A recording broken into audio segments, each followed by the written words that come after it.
네, 안녕하십니까. 이번 시간에는 정말 중요한 내용이고요. 제가 이거를 깨닫는 데까지 거의 10년이 넘게 걸렸던 것 같습니다.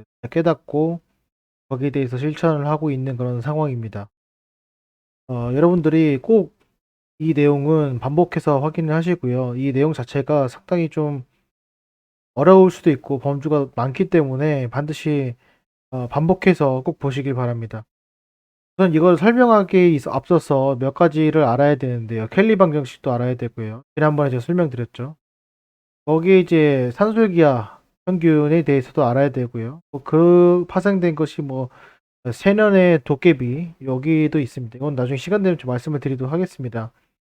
자, 우선 본론으로 넘어가서 우리가 이제 주식 투자를 하는 데 있어 가지고 상당히 이제 매너리즘이 빠질 때가 있습니다. 나중에 분명히 내가 수익이 나고 있는 것 같은데 그 내가 익절하고 되게 고수익으로 내가 이익 실현을 하는 것 같은데 결국 되돌아보면은 손실이 나거나 오히려 수익률이 못 미치는 경우가 많습니다. 근데 그렇다고 해가지고 또 단기 투자를 하기에도 그렇고 뭐 이런 매너리즘의 딜레마에 빠질 수가 있습니다. 그거에 대해서 왜 그럴까를 좀 생각을 해봤고 거기에 대한 것들을 혼자 고민을 많이 했었습니다. 그리고 그 10년이 지난 이후에 그걸 깨달았고 그 깨달은 걸 찾아보니까 배운 사람들이 여러 그 데이터들 그리고 통계적인 내용들을 오늘 제가 좀 쉽게 좀 설명을 드릴 거고요. 제가 이걸 왜 강조드리냐면은 이걸 깨달아야 돼요. 이걸 못 깨달으면은 다람쥐 쳇바퀴 그냥 굴레에서 벗어날 수가 없습니다. 그러니까 지금 제가 오늘 올린 시간이 지금 새벽 3시 30분입니다. 어, 나름 또 준비를 해가지고 좀 이해하기 쉽게 좀 이제 준비를 했으니까 참조를 꼭 하시기 바랍니다. 지금 보시면은 왼쪽과 오른쪽이 있습니다. 여러분이라면은 이 어디에 투자를 하시겠습니까? 이 30%, 5%, 10%, 20%, 오른쪽은 10%, 1%, 3%, 마이너스 3% 이렇게 있습니다. 전체적으로 평균값을 보면요. 산술 평균이라는 것이 3, 3 더하기 마이너스 5% 더하기 10 더하기 마이너스 20%에서 나누기 4한 거죠. 일반적인 평균이 3.7, 5%, 그리고 오른쪽이 2.7%입니다. 그러면은 이것만 봤을 때는 눈으로 봐더라도 왼쪽을 선택하겠죠. 왼쪽을 선택할 겁니다. 근데 여기서 여러 가지 설명드릴 건데 오른쪽을 선택할 것이냐 왼쪽을 선택할 것이냐 당연히 왼쪽을 선택합니다. 근데 이 기하 평균이라는 게 있어요. 기하 평균. 이 기하 평균은 뭐냐면요. 이러한 것들이 계속 반복적으로 일어날 때, 그죠? 주식과 같이 내 투자 자금이 이 단판에서 끝나는 것이 아니라 반복적으로 진행이 됐을 때 그때의 평균 값을 나타내는 겁니다. 그러니까는 10%를 벌었으면 100원에 10%를 벌었으면은 그 단판에서 10%를 따서 끝나는 것이 아니라 100원에 10%를 벌었으면은 110원에 대해서 또 배팅을 하고 또 110원에서 내가 또 10%를 땄으면은 121원에 대해서 또 배팅을 하고 이런 것이 반복적으로 일어났을 때 평균이 산술 평균이 아니라 기하 평균입니다. 그래서 여러분들은 주식시장에서 내가 뭐 500억, 1000억씩 뭐 100억씩 해가지고 한 방에 때려놓고 나의 인생 여기서 끝내겠다라고 하고 하신 분이 아무도 없지 않습니까? 그렇기 때문에 여러분들이 봐야 될 것은 기하 평균이다. 지금 보시면 아시겠지만은 주식시장에서는 왼쪽을 택할 것이냐 오른쪽을 택할 것이냐를 상당히 많이 고민을 하게 됩니다. 왼쪽 같은 경우에는 보시면 아시겠지만 주식이 급등하는 요 시점 여기 이 부분을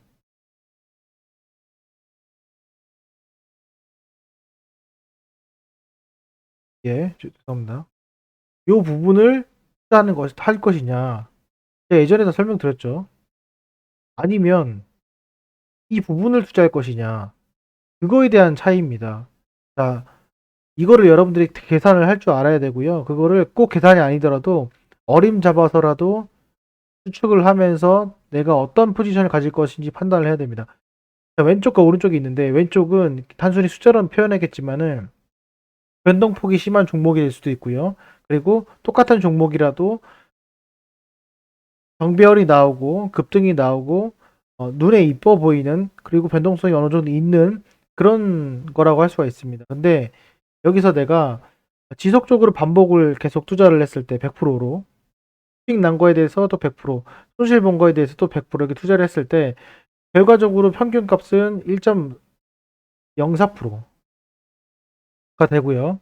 오른쪽은 1.05%가 됩니다. 근데 눈으로 보기에는 오른쪽이 약간 뭐 메리트도 없고 별 볼일 없어 보여요. 하지만은 이런 것들을 반복적으로 했을 때, 이걸 반복적으로 주식 투자를 했을 때 수익률이 어디가 좋냐?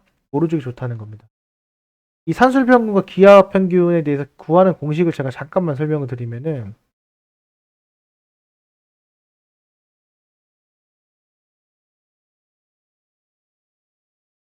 제가 설명을 잠깐 드리면은, 원래는 제가 뭐 간단하게 설명드리겠습니다. 이렇게 원이 있어요. 원이 있는데 여기를 이제 A라고 하고요. 여기를 B라고 합니다. 그러면은 이 원의 중심 값은 A 플러스 B 나누기 2입니다. 그죠?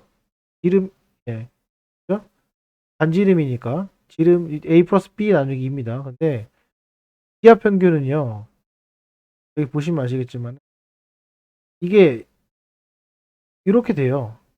요 값입니다. 요 값. 요 값이에요. 이 값을 내가 어떻게 아냐라고 하면은, 그죠? A 곱하기 B 루트를 씌우는 거예요. 그 값입니다. 그래서 이건 뭐 아실 필요는 없고, 어쨌건 산술평균과 기하평균 이런 공식적인 차이가 있다. 이건 무엇을 의미하냐? 이걸 내가 무한대로 행했을 때의 평균값을 나타내는 겁니다. 여기가. 아시겠죠? 그래서 여러분들이 봐야 될 것은 주식 투자에서 산술평균을 볼 것이 아니라 기하평균을 봐야 된다. 이게 포인트입니다. 그래서 똑같은, 제가 계속 말씀을 드리지만 똑같은 자금으로 똑같은 종목에 투자를 해도 이것을 어떻게 운영하고 리밸런싱하고 분산 투자하고 저점 매수하고 어떻게 하냐에 따라서 수익률이 엄청나게 달라집니다. 그렇기 때문에 종목도 그게 중요하지 않고요. 자금도 그게 중요하지 않습니다. 물론 나중에는 중요하다고 하지만은 기본적으로 우리가 간과한 것은 뭐냐면요. 단순히 눈에 보이는 그런 산술 평균, 이것만 우리가 보기 때문에 안 된다. 이거를 반복적으로 지속됐을 때 어떤 효과가 있는지에 대해서 좀 뒤에서 설명을 좀 드리도록 하겠습니다. 자, 다음 제가 보면요. 어, 성공 확률에 대해서 우리가 설명을 합니다. 그래서 뭐 카지노를 하거나, 그러니까 단타를 하거나 스윙하거나 이런 것도 모두 이제 그런 내용이죠. 그런데 여러 가지 방법들이 있어요. 내가 성공을 했을 때 몇 프로 성공을 해야지만 이걸 반복적으로 행했을 때 손실을 보지 않느냐. 그 기준은 여기 50%입니다. 내가 성공 확률이 50대 50이다.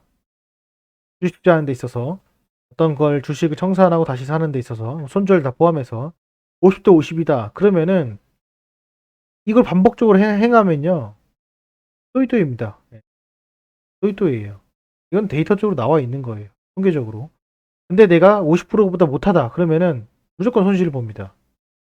그렇죠? 그리고 60% 성공 확률이 60%다라고 했을 때 내가 투자 비중이 20%, 전체 비중이 20% 이상을 내가 투자한다면 무조건 망합니다. 반복적으로 행했을 때. 이해되세요? 내가 100원을 60%짜리 확률에 내가 그 기법을 갖고 있어요. 그러면은 내가 만약에 100원을 가지고 투자를 했다고 칩시다. 100원을 갖다 투자를 했는데 이걸 내가 땄어요. 땄습니다. 딴 다음에 그 다음에 내가 다음에 투자를 했을 때 전체 투자의 20%만 투자를 해야지만 어떻게 됩니까? 그래야지만 내가 지속적으로 운영을 할 수 있다는 거예요. 근데 여러분 생각해 보세요. 현금 80% 남겨놓고 20% 투자하는 사람이 있습니까? 대부분 없어요. 대부분 없고 보통 여기에 해당이 되겠죠. 어느 정도. 대부분 여기에 해당이 됩니다. 여기에 해당이 되는데 그러면은 어떻게 돼요? 내가 성공 확률이 몇 프로가 돼야 되냐면 80%가 돼야 됩니다. 말이 안 되는 거예요. 내가 정말로 성공 확률이 80%가 된다? 말이 안 되는 겁니다. 근데 내 성공 확률이 90%가 된다. 그래도 투자 비중이 80% 이상 넘어가면 안 된다는 거예요. 그렇기 때문에 제가 계속 말씀을 드리지만 현금을 갖고 있는 거 또는 현금이 없더라도 내가 신용으로 그 20%에 대한 것들, 40%에 대한 것들을 쓸 수 있는 그런 테크닉이 되어 있다. 그러면은 반복적으로 행했을 때 성공률이 높다는 겁니다. 또 하나, 분산 투자를 하게 되면요. 분산 투자를 하게 되면은 투자 비중이 점점점 늘어나죠. 천천히. 근데 천천히 늘어나면서 뭐가 돼요? 확률적으로 성공 확률이 높아집니다. 그렇기 때문에 성공 확률이 높아지면서 투자 비중도 높일 수 있는 유일한 방법이 분할 매수입니다. 분할 매수예요. 죄송합니다. 제가 앞에 분산 투자라고 한 것 같은데 분할 매수입니다. 그래서 이거를 여러분들이 꼭 알아두시고요. 킬리 방정식의 값은 2p-1입니다. 그래서 내가 성공할 확률이 10%다, 50%다 이런 것들은 그거 계산하셔가지고 하면 됩니다. 지금부터 더 중요한데 그러면 여기까지 이해가 되셨을 거예요. 근데 사람들은 그렇게 이렇게 얘기를 해도 결국에는 똑같이 내일 아침 장 일어나가지고 투자하게 되면은 전혀 반대적인 행동을 계속 하게 됩니다. 그래서 지금 이 현실만 보더라도요. 내가 반드시 수익률을 계산을 했을 때, 그리고 내가 배팅을 한다고 했을 때, 그리고 내가 어떤 방식에 의해서 주식 투자의 그 기법을 만든다고 했을 때, 수익률을 계산했을 때 보시면은 산술 평균으로 해야지 산술 평균을 하면 안 되고 기하 평균을 해야 됩니다. 이건 진리예요. 진리니까 꼭 머릿속으로 인지를 해주시길 바랍니다. 자, 그러면은 지금 요거 제가 계산을 다 한 거거든요. 이제 오른쪽을 보겠습니다. 자, 오른쪽은 뭘 제가 말씀을 드리려고 하는 거냐면 여러분들이 이제 평균값이 있습니다. 그러면은 좋다 이거예요. 근데 여러분들이 올라갈 때 많이 올라가고 떨어질 땐 적게 떨어진다 칩시다. 그래가지고 보시면은 상승할 때는 60% 올라가고 하락할 때는 40% 떨어집니다. 그리고 상승할 때는 54% 올라가고요. 하락할 때는 36% 떨어집니다. 그래서 이 편차가 여기 20% 편차, 그죠? 점점 줄어듭니다. 이렇게 이게 점점 이렇게 줄어드는 걸 제가 보여드리는 겁니다. 아시겠죠? 20% 편차고요. 그리고 점점 줄어가지고 나중에는 이 편차가 적게 이렇게 제가 세팅을 해놨습니다. 그래서 산술 평균으로 제가 보면은 이거 두 개 나누기 2이기 때문에 이렇게 10%, 9%, 8%, 7%, 6%, 5%, 3, 4%, 3%입니다. 이해되시죠? 그래서 산술 평균으로는 평균값이 3%, 수익률이. 여기는 평균값이 10%입니다. 그럼 여러분들 대부분 여기서 합니다. 그런데 그게 잘못됐다는 것을 제가 오늘 보여드리도록 하겠습니다. 밑에는 그러면 요 상황에서 상승이 60%, 하락이 40, 마이너스 40%인 이 변동폭 상황에서 내가 100%를 계속 투자했을 때, 그리고 그 다음 투자했을 때 90%만 투자했을 때 쭉 내려가가지고 여기는 내가 투자금의 30%만 다시 투자했을 때, 그리고 20%, 10% 이렇게 반복적으로 투자했을 때 그때의 이 기하평균에 해당되는 기하평균 값입니다. 오른쪽 데이터를 보시면요. 내가 여기 60%입니다. 그죠? 올라갈 때는 60%, 떨어질 때 마이너스 40%. 이거는 급등주엔 당연히 있을 수 있는 그런 일이죠. 상한가 두 번이냐, 그리고 계단식 하락이냐, 요거죠. 이때는 보시면 아시겠지만은 계속적으로 반복적으로 이걸 투자했을 때 몇 프로를 늘리면 안 되냐, 몇 프로가 최대냐라고 봤을 때 40%입니다. 이 40%일 때 최대값을 보입니다. 그래서 40%일 때는 이 수익률이 여기 보시면 아시겠지만은 2%입니다. 2%. 여러분 놀라면 안 됩니다. 2%입니다. 2%의 수익률을 낼 수가 있어요. 그래서 즉 무슨 말이냐? 투자 비중을 40% 이상 늘리게 되면은 손실을 보기 시작한다는 거예요. 그렇기 때문에 여러분들이 자, 계속해서 설명드리고 말씀드리도록 하겠습니다. 맨 극단적으로 밑에 걸 보겠습니다. 올라갈 때는 18%가 올라가는데 떨어질 때는 12%가 떨어져요. 그러면은 이것은 이제 어떻게 되냐면 수익률이 3%밖에 안 됩니다. 근데 이게 투자를 하게 되면요. 어떻게 됩니까? 얘는 이 방식으로 이 패턴으로 내가 투자를 하게 되면요. 얘는 손실이 안 납니다. 손실이 안 나요. 손실이 안 나고 수익이 쭉 나는데 어떨 때 수익이 가장 많이 나냐? 보면은 여기 보이시죠? 네. 몰빵했을 때. 몰빵했을 때 수익이 제일 많이 납니다. 그렇죠? 그러면서 점점점 이렇게 바뀌어요. 그래서 결론적으로 이걸 말씀드리는 내용 중에 뭐냐면요. 분산 투자도 중요하지만 분할 매수, 여기서 중요한 것은 분할 매수가 중요하다는 것이고, 또 하나는 내가 어떤 종목을 어떤 위치에서 사느냐가 중요해요. 그 종목을 판단했을 때의 기준은 얼마나 올라갈까? 제가 강조드리잖아요. 저점 상승에 대해 의미를 부여하라고. 얼마나 올라갈까? 얼마나 급등할까를 보는 게 아니에요. 그걸 보게 되면요. 결국에는 그, 그 종목을 내가 그런 방식으로 반복적으로 하게 되면 최대의 수익률이 날 수 있는 것은 자산 대비 40% 정도다. 요게 지금 이렇게 됐는데 이걸 변경을 바꿔보면 됩니다. 바꿔보면 돼요. 이해되시죠? 그래서 어 요거를 지금 제가 설명을 드리려고 하는 거예요. 그래서 자산을 내가 늘리고 싶다고 하면은 상승과 하락폭에 대한 그 표준 편차, 그 편차를 줄여야 돼요. 그 줄일 수 있는 방법은 뭐냐? 분할 매수입니다. 첫 번째. 두 번째는 뭐예요? 그런 종목을 찾는 거예요. 세 번째, 그런 종목에서 그런 위치에서 분할 매수를 하는 것이 베스트죠. 그렇게 되면은 뭐가 됩니까? 선설 평균 값과 기하 평균 값이 같아집니다. 같아지는 순간 뭐가 되냐? 이상적인 수익률을 달성할 수가 있고 그 이상적인 수익률은 자산을 몰빵할 수가 있다. 그겁니다. 이해가 되시죠? 네, 여기에는 이제 수수료라는 부분은 빠져 있습니다. 그거는 참고해서 보시면 될 것 같아요. 즉 무슨 말이냐면 내가 변동폭이 심한 거에서 이론적인 것만 요 정도는 가능하겠죠.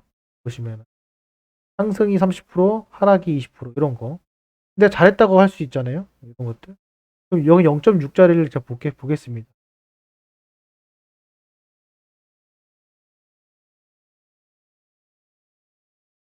여기입니다. 여기를 보면은 색깔입니다. 이거를 보면요. 어때요? 네. 이게 수익은 나긴 나는데 자산이 증가가 돼서 몰빵을 하게 되면은 여기도 손실이 날 수 있다는 겁니다. 그래서 이거 여기서 보면 거의 이제 수익률이 별로 안 되죠. 된 겁니다. 이게 반복적으로 지속됐다는 뜻이에요. 계속. 그렇기 때문에 실질적으로는 내가 수익을 달성하기 위해서는 반드시 필수적으로 내가 매매하는 방법의 습관이나 그 다음에 매수 기법 그리고 분산 투자, 분할 매수의 방법들, 분산 투자 이런 것들이 이, 이 편차를 줄이기 위해서 상승과 하락이 한 계좌가 한 종목이 아니라 전체 계좌라고 생각을 하시고 한번 보시면 돼요. 그러면은 이게 내가 어떻게 해야 될지가 나와요. 나온다는 겁니다. 그래서 요거를 좀 제가 설명을 드렸는데 어쨌건 제일 중요한 건요.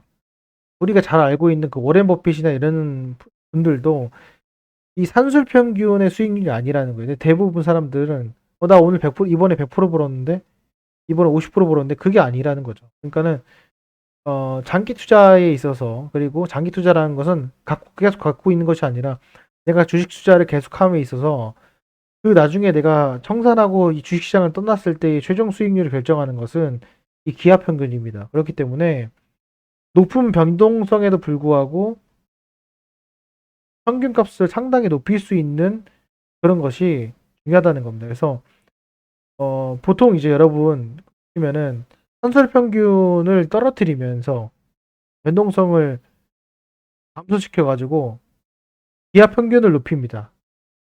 이해가 되십니까? 그러니까 무슨 말이냐면 어, 기대 수익률을 내가 낮춰요. 그러면서 그 표준 편차를 줄입니다.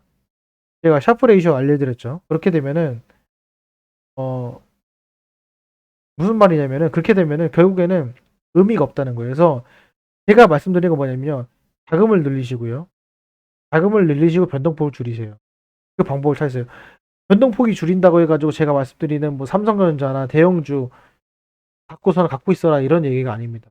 내가 어떤 위치에서 투자를 해야 되고 그거를 공부해야 되는지를 지금 제가 오늘 보여드리는 이 내용을 통해서 꼭 한번 인지하시고 깨달아 보시길 바랍니다. 이게 무슨 말도 안 되는 개똥철학이냐 하면서 어, 그런 경우가 많아요. 그런데 이거를 계속 이제 10년 이상 만약에 주식 투자를 하다 보면은 나중에 내가 지금 뭐 하는 짓이지? 이런 상황이 옵니다. 저도 왔고요. 그래서 왜 그러나를 계속 보게 되면은 어쩔 수 없이 이게 내가 하는 방식이 이미 답은 정해져 있다는 거예요. 그게 무한대로 가면서 그 값으로 수렴하는 순간 나는 허망하다. 내가 주식 투자를 헛했구나. 그게 쭉 하다 보면은 나중에 그걸 깨닫습니다. 그러면은 그거를 그냥 다시 또 한 방을 노리고 대박을 노리고 테마주로 가는 사람이 있고 그게 아니라 다시 정신을 차리고 정도를 걷는 사람이 있습니다. 제가 뭐 정도를 걸어서 여러분들은 이거를 안 하는 사람은 정도를 걷는 사람이 아니라고 말씀드린 것이 아니라 정말 내가 주식에 대해서 자산을 늘리고 싶다면은 철저하게 이런 방법에 대해서 공부하고 실천해야 됩니다. 그래서 제가 계속 강조드리는 것은 매수를 하기 위한 것은 얼마큼 올라갈지를 보고 사는 것이 아니라 더 이상 떨어지지 않는 지점을 보고 사는 거예요. 그러니까는 제가 뭐 때로는 신용도 괜찮고 마이너스 통장도 괜찮고 이렇게 말씀드리는 이유가 바로 여기에 있습니다. 그러니까 꼭 한번 참조를 해서 보시면 좋을 것 같습니다. 또 한 가지 예로요. 또 재밌는 걸 또 제가 하나 말씀을 드릴게요. 이 상승 하락이 이렇게 있잖아요. 근데 이게 50대 50으로 이걸 50대 50으로 놓잖아요. 이걸 똑같다고 한번 봐봅시다. 0.4 마이너스 0.4 상승과 하락폭이 똑같은 거예요. 이건 뭐예요? 박스권이겠죠? 박스권일 겁니다. 지울게요. 이런 경우는 어떻게 되냐? 요즘 같은 그러면 평균값은 0이죠? 왔다 갔다 왔다 갔다 하니까 박스권이니까. 근데 그때에 50%가 50%가 왔다 갔다 거릴 거랑 40%, 30%, 20%, 10% 이렇게 왔다 갔다 거리면 보시면은 왔다 갔다 안 하면 똑같겠죠. 0이겠죠. 근데 이게 왔다 갔다 하면요. 결국에는 몇 프로의 손실을 보냐면요. 궁극적으로 여기 보세요. 내가 100%로 계속 왔다 갔다 하잖아요. 그럼 이 몇 프로 손실을 보냐면 20, 14% 정도, 14% 정도 손실을 봅니다. 결국 무슨 말이에요? 내가 팔지 않고 가만히 있으면요. 14% 손실 본다는 거예요. 그리고 여기 밑에 보시면은 보통 변동폭이 위아래로 해가지고 한 20% 정도나 10% 정도 왔다 갔다 할 수 있습니다. 그러면 요 기준으로 봤을 때 몇 프로예요? 예. 아무것도 안 했는데 가만히 갖고 있으면 2% 손실을 본다는 거예요. 이게 얼마나 무서운지 아십니까? 나는 아무것도 안 하는데 박스권에서 가만히 있으면은 손실을 본다는 거예요. 이래서 손실을 보는 거고요. 그리고 손실을 최대한 줄이기 위해서는 어떤 방식으로 내가 취해야 되냐? 얘는 지금 보시면 50대 50이기 때문에 무조건 또이또이 아니면 손실을 보는 겁니다. 헨리 방정식에 의해서. 그러면 내가 얼마를 투자해야 되냐라고 했을 때 얘를 보면은 비중을 줄여야 되는 거죠. 근데 제가 말씀드린 건 비중을 줄이는 것이 아니라 이거를 고점 매도, 저점 매수, 고점 매도, 저점 매수해서 수량을 늘려가지고 이거를 해지할 수 있다는 겁니다. 그거는 나중에 또 시간이 되면은 설명을 드리고요. 마지막으로 좀 길어지는데 요 그래프에서 뭘 알 수 있냐면요. 제가 아까 말씀드렸다시피 그 해년의 그 도깨비 말씀드렸죠. 이게 무슨 말이냐면 말 그대로 도깨비입니다. 이게 어느 순간에 있어서 그 최고점의 수익을 달성할 수 있다 이런 건데 결론은 아니답니다. 이 시장에서는요, 뭐 수수료도 있겠지만은 여기 보시면 아시겠지만 최고가를 달성하는 구간이 100%의 투자 비율이 100%에서 여기 보시면은 거의 35%까지 40%까지 이렇게 있습니다. 요 범주 안에서 다 틀려요. 그렇기 때문에 어떤 종목을 사느냐에 따라서 이 투자 비율 자체가 어떤 거는 손실을 볼 수도 있고 어떤 거는 수익을 볼 수 있는 그런 구조이기 때문에 이거는 상당히 뭐 어떻게 보면은 유동적인 그런 거다. 그렇기 때문에 그 도깨비는 찾을 수 없습니다. 제 결론이었고요. 저도 도깨비를 찾아보려고 노력을 했지만은 못 찾았다. 혹시 도깨비 찾으신 분 있으면은 꼭 저한테 좀 알려주시면 감사할 것 같습니다. 어쨌건 이 오늘 내용을 토대로 여러분들이 반복적으로 보시고 본인의 주식을 했던 패턴들을 꼭 확인하셔 가지고 향후에 5년, 10년 뒤에 여러분들이 정말로 주식에서 성공하셔 가지고 은퇴하셔 가지고 해외여행 다니시면서 이 영상을 또 한번 보고 자녀분들이나 주변 지인분들에게 소개하는 그런 날이 있었으면 좋겠습니다. 네, 오늘 영상은 여기까지 하겠습니다. 감사합니다.